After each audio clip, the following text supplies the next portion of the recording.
Владимир Харченко. Но если говорить о любви, неважно какой и кому, к своим детям, к родителям, к своей второй половине или к своей родине, мне кажется, самое главное – это любить по-настоящему, от всего сердца и от всей души. А что такое любить по-настоящему? Это точно любить по-русски. Любить по-русски для вас поет Владимир Коварский.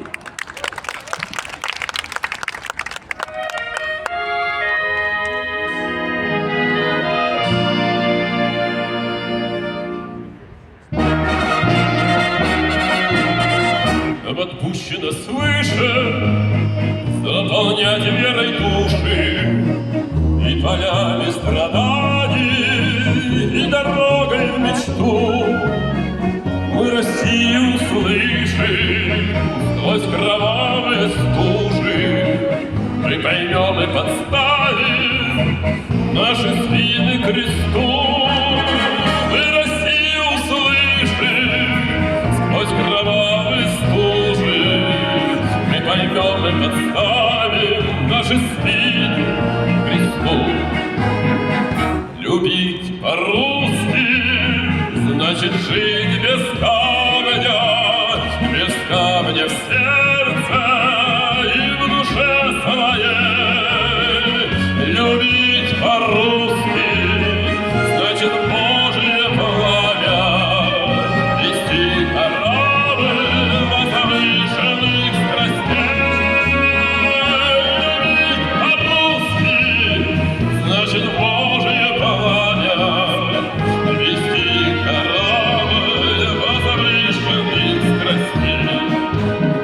Сколько боли и света ради светочей весны мы уходим галопом под небесную глубь, веря в близость победы и мечтая о жизни, где избиты стопли окунем в райский луг. Веря в близость победы и мечтая о жизни, где избитые стопли окунем в райский луг.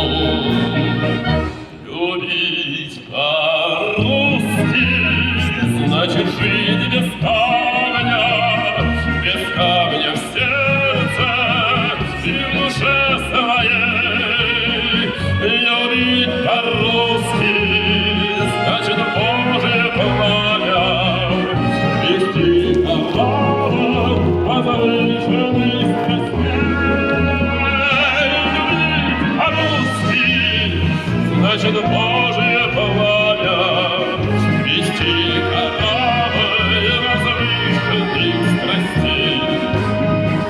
До вселенских просторов, в лунах мыслящих сил наполняются светом зоны верных сынов. Те, кому еще дорог зов земли и России, очищающим ветром воскрешают любовь.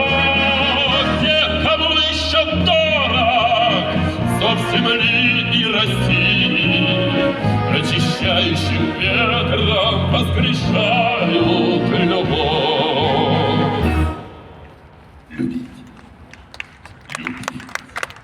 Любить, любить по-русски значит жить без камня в сердце и в душе своей.